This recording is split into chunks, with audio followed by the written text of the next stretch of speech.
Un adage dit que l'enfer est pavé de bonnes intentions, c'est l'interprétation que j'ai au sujet de la polémique suscitée par l'enveloppe financière et les dons en vivres offerts aux victimes des incendies. Pour commencer, je dois dire que je désapprouve complètement cette façon de présenter des dons faits par le chef de l'État. Nous devrions en avoir fini avec cette époque. Il y a eu une catastrophe.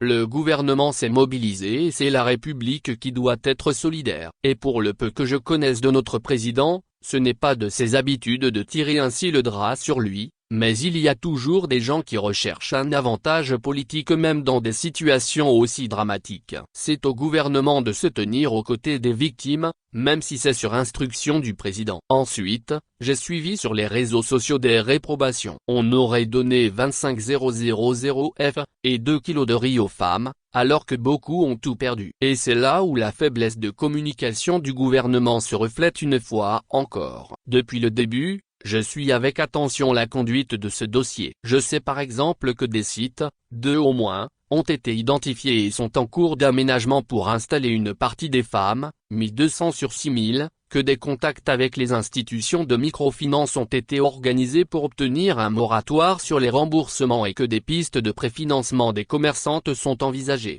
S'il ne tenait qu'à moi, je n'aurais pas offert de vivre à ces dames qui sont dignes et ne demandent pas ça. Elles veulent pouvoir reprendre leurs activités, c'est tout. Mais ce qui est fait est fait. Personnellement, j'aurais plus communiqué sur l'aménagement des sites et les initiatives financières que sur cette distribution de riz. Mais quelques vieux nostalgiques du RPT ont certainement brandi l'idée du cadeau du chef de l'État. Pardon, il faut quitter dans ça. Dites-moi ce que vous pensez de ce don du chef de l'État. Dites-moi aussi ce que vous pensez qu'on puisse faire aux victimes des incendies. Vos avis m'intéressent. Encore une fois, toute ma solidarité à l'endroit de nos mamans. Construisons un marché moderne et sécurisé à Ago et à Siyeye, vivant.